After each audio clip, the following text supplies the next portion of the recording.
Hi everyone, and welcome to Vicars Verbals for Sunday the 28th of June.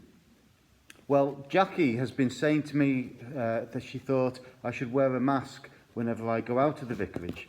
That's not just because of COVID, she's been saying that for years. But if I was to wear a mask, then this would probably be the one that I would want to wear. What a man, what a hero. Jurgen Klopp has been the driving force behind putting Liverpool back where they belong, at the top of the pile. 30 years after we last won the league championship, we've won it again. So now Liverpool are champions of England and champions of Europe and champions of the world. And just to put that 30-year wait into perspective, it's only 25 years since Blackburn themselves won the Premiership.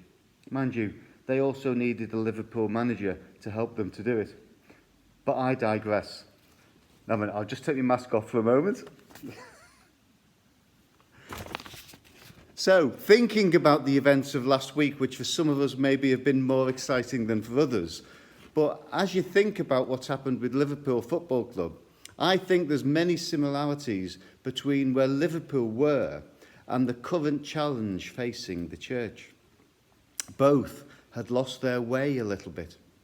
Both had been caught up dealing with internal divisions. Both had lost focus on what was required to have success. And to some extent, both had begun to doubt that things could ever improve. The church is facing an incredibly challenging time at the moment. We all know that things will never be the same for a very long time, and that many adjustments will have to be made in order for the church to grow both in numbers and in faith. As I think about Liverpool and what they've been through over the last 30 years, the two most important things that Jurgen Klopp instigated when he first came to Liverpool was firstly to get everyone working together for the common purpose, for everyone to understand their value and that they were just as important as anyone else.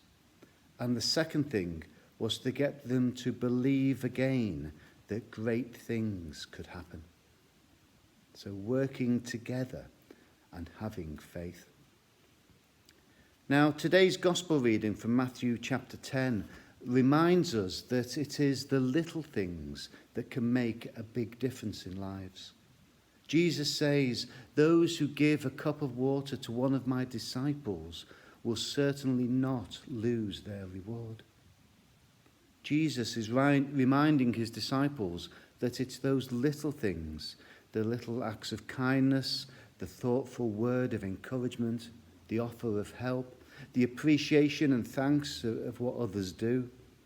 It's those little things which ultimately make a big difference in people's lives and in making people feel that they belong to part of the team, if you like. And for far too long, just like a football team that's lost its way, too much is often expected of too few people, whilst others sit on the sidelines or blame others for mistakes that are made along the way. It doesn't matter how good your attack is in a team if you leave gaping holes in your defence. It doesn't matter if you don't concede many goals if you can't score any either. Those types of teams will still have some success along the way because things will occasionally all fit in together and they'll win the odd trophy. But they will never achieve greatness.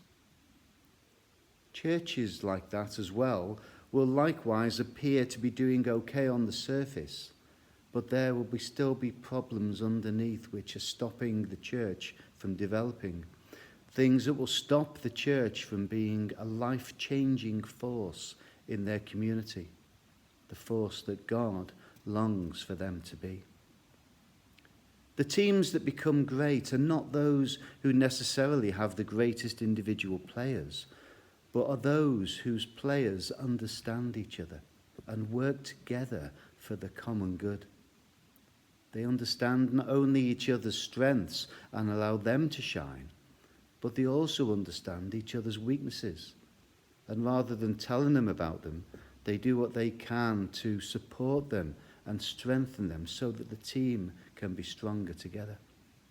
It's no good having the best player in the world if you have a rubbish physio and when he gets an injury, he can't play for weeks. As the old saying goes, a chain is only as strong as its weakest link. So Jurgen, when he came to Liverpool, focused on those links that needed strengthening, on building up people, on bringing that sense of community, that sense of being one team all together. And I think our church, like a lot of football teams who have a few star players, have depended too much on those few people for too long, whilst many others look on from the sidelines. And I believe that as a church, in the light of COVID, that those things will have to change. Many of those people who have helped to carry the church forward in the past are now in the age group of those who are most vulnerable and who need to spend a bit more time on the subs bench, not in the starting 11. For that to happen, more people need to get involved and play their part in the team. As we move forward as a church, we will all need to find the part that we can play in achieving the mission that God has called us to. We will all have to find ways to support one another, to encourage one another, to care for one another, to serve one another. Things will need to change for growth and success to come. But if we have the courage to make those changes and to work together as one team, strengthening and supporting and encouraging each other, then success will come. If the church is to prosper in our post-COVID world, then we need to learn from the teachings of Jesus and from Jurgen. It is through the sharing the cup of kindness and showing commitment to one another that we will all one day be able to raise another cup together in victory, celebrating what God has done among us and in our community. So let's keep praying for that. Let's keep reflecting before God on the things that we can do to encourage the team to be stronger, and just look forward to those days, whatever the future may hold, where God pours out his blessing, not just on each of us in the church, but on the whole of this community in Great Harwood. Amen. Now, just a couple of notices before I finish my reflection for today.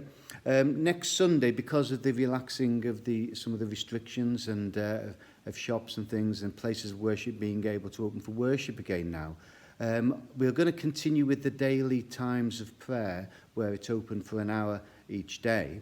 But next Sunday at 10 o'clock, for the first probably 25 minutes, half an hour, we will have a short act of worship. We won't be able to sing any hymns or have any music or things like that at the moment. But we'll just have a short service of the word with prayers, reflection, and a short reflection for the day. So if you're able to get along next Sunday, that's wonderful. It'd be nice to see a few people here, and there'll be certain things in place that you need to be aware of as you come to church to make sure that you follow the guidelines to keep everyone safe and to follow social distancing regulations as well.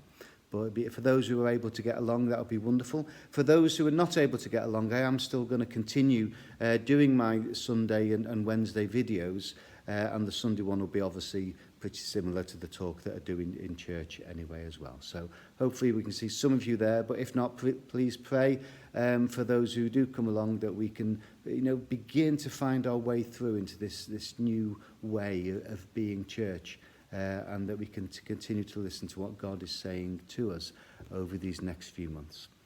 Also, as well as that, as we're going to be doing a few more people getting together a little bit for worship, if anyone has got any notices or particular prayer points they want us to pray for in worship, please send them to myself or to Cynthia through the church email, or give us a ring, and we'll make sure they're included in the worship. And also, if possible, we'll do like a little update of news which can go onto the website as well, so that you can keep up to date of what's going on as we move forward as well. Also continue to pray for those in our own community who are shielding themselves. As I think most of you already know, that has been extended till the 1st of August.